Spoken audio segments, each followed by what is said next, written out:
Chiefs may have won the Super Bowl last night, but the Hawkeyes won the Carver Hawkeye Arena Super Bowl last Friday.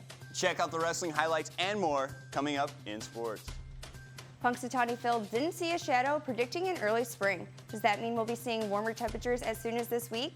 Stay tuned for weather to find out. All that and more coming up on this Monday morning edition of DITV News. Don't go anywhere. DITV starts right now.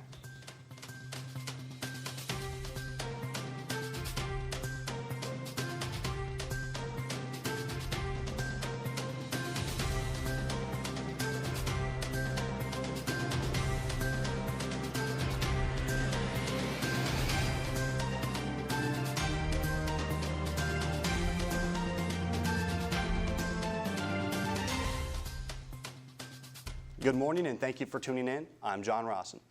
As the caucuses begin tonight, candidates have been continuing their final push to gather support from the public. Last weekend, a trio of candidates were making their push around the state. Tom Steyer was in Coralville hosting a rally for his supporters, and while it's unlikely he'll win the primary, his use of advertising has brought his views to the forefront of many Americans, especially YouTube watchers. South Bend Mayor Pete Buttigieg took to the 515 last weekend when he held a rally in Des Moines. A man of the moderates, Mayor Pete has preached his firm belief in the raising of wages, stopping climate change, and equal rights. But Buttigieg knows it's people like him that gets things done. Been so proud to have the support of mayors like Mayor Hart and Mayor Teague, because mayors get things done. And finally, Elizabeth Warren stopped in eastern Iowa as well over the weekend when she hosted a rally in Davenport. Warren, along with Klobuchar and Gabbard, are the lone women left in the hunt for the Democratic candidates, and she's pulled nicely with her platform on wealth taxes and gun control. Caucuses are held tonight across the state, with counting beginning at 7 p.m. Now, sticking with the political theme, the Des Moines Register is under fire once again after they were forced to cancel their poll on the Democratic caucuses. The Register was set to release their poll on Saturday evening. However, complaints came in from Pete Buttigieg's campaign on how the poll was conducted, as one interviewer left his name off the questions by accident. Due to this error in gathering data, the Register has opted not to release the poll to the public. But speaking of polls, I bet if we took a poll on the weather from yesterday, many people in Iowa City would be happy. We'll throw it over to Melissa with more. Thanks, John. Unfortunately, today's going to be a lot cooler than it was yesterday. We're going to have a high of 38 degrees with cloudy skies and some mild winds around 12 miles per hour. As we head into tonight, the temperature will drop to 27 degrees, and we'll keep those same cloudy skies from earlier, and we'll have some mild winds again at 17 miles per hour. Now let's take a look at the extended forecast. We're going to be pretty consistent in our weather this week. On Tuesday, it's going to be cloudy with a high of 30 and a low of 16 with winds around 15 miles per hour. On Wednesday, it will be cloudy with a high of 27. On Thursday, we're going to see some sun with a high in the low 30s, and on Friday, it will be cloudy with a high in the low 30s. Then this weekend, on Saturday, we'll see the sun once again, and it will be a high in the low 30s and winds around 10 miles per hour. It doesn't seem like the weather is going to be as close as it is during spring, so keep those winter coats out. John, back to you. President Donald Trump has added Nigeria, Myanmar, Eritrea, Kyrgyzstan, Sudan, and Tanzania to his travel ban.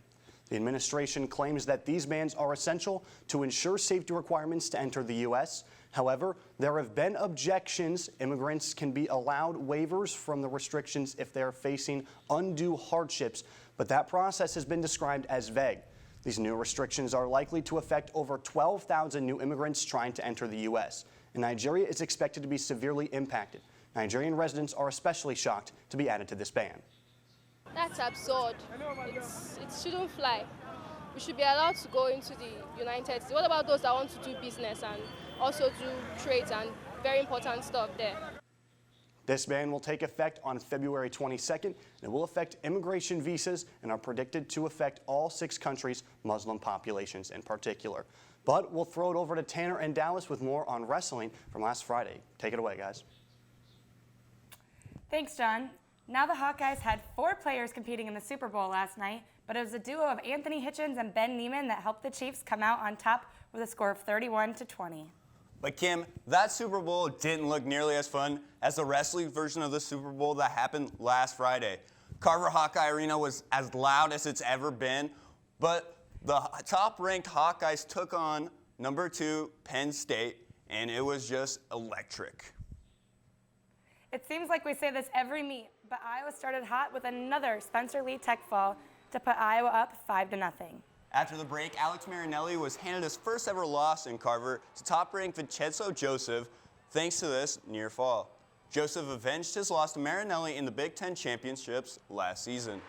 That loss set up the best of the night. Iowa's 174-pounder Michael Kemmer took down top-ranked Mark Hall, blowing off the roof of Carver Hawkeye Arena and putting Iowa back into the duel. But of course, when the top two teams square off, it comes down to the wire. Iowa heavyweight Tony Cassiope sealed the deal with a huge win over Seth Nevels, giving Iowa a huge 19-17 win. That's a dual meet. That's a heavyweight boxing match, fist fight, and not a fist fight because you get in trouble for saying that, but it's a fist fight back and forth. 16,000 people, whatever the crowd was. I don't think anybody left. Do you? I don't think anybody left. It's just, believing in what God's given me and just letting it happen. And when I go out there and let stuff happen, then, it's been like that my whole life. Good things happen. The less I think, the more I just do it. I just kept wrestling the position. Never stopped wrestling. I should have got the finish early in that position. Should have never let it come to that. Got to keep working there, but they're good there. You saw it in a lot of matches. They were good there. But I just kept wrestling. Now, they say Iowa is a wrestling state, which might be true, but the Iowa basketball fans gave the wrestling fans a run for their money when they sold out Carver Hawkeye Arena in last night's action. You're absolutely right there, Kim. I was at Carver last night, and those fans were going crazy when they were cheering off the 18th-ranked Hawkeyes as they hosted the 19th-ranked Illinois Fighting Illini. And it came down to the wire. That it did, Tanner. It was a close one throughout, but the Hawkeyes really showed up in the second half, pulling away towards the end. Toward the end of the basketball game, it was looking more like a boxing match with all the aggression. But both coaches still have much respect for each other and their teams. That's a really good basketball team. Fran's done an unbelievable job of resurrecting this team. He's not getting enough credit nationally, with all the guys leaving. This is a better basketball team than they were a year ago. They're tougher. They played differently defensively last year. That was something that he was kind of committed to and tried. And, I think anytime a coach makes changes that have been as effective as this one, I think you have to credit that guy. We've been pretty lucky recently as all three of the big winter sports have been dominating the competition up and down. And after the two big wins for wrestling and men's basketball, it was the women's basketball team's turn when they traveled to Michigan last night. And unfortunately, our streak of luck has ran out. The women's team fell just short as they dropped just their fourth game of the season. They had some good efforts from Kathleen Doyle, who had 14 points, and Alexis Civilian, who finished with 15. The Wolverines got the best of the Hawkeyes with a final score of 78-63. The Hawks will be back in action on Thursday when the Nebraska Cornhuskers come to Iowa City. Now that's all we have for you in the sports studio. And we know the Super Bowl was last night, but be sure to have a Super Monday and an even super week. John, back to you. Puppy Bowl 16 happened on Sunday with a tough fight against Team Fluff and Team Rough. The final score was 63-59, with Team Fluff pulling out the victory and taking home the Lombardi Trophy. Among festivals like Jennifer Lopez, the cat performing at halftime, Iowa also got a shout out during the Puppy Bowl because 7 Iowa puppies were featured. Ferris, the 3-legged Labrador Retriever American Eskimo mix, was starting on Team Fluff, and Brody the Chihuahua and Minnie Deshawn mix started on Team Rough. So either way, Iowa's winning. All 96 puppies who played on the field were up for adoption, and many already have a new home.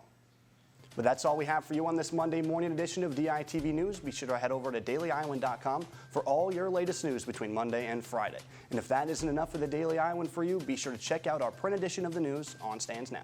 For DITV News, I'm John Ross. Have a great day, Iowa City.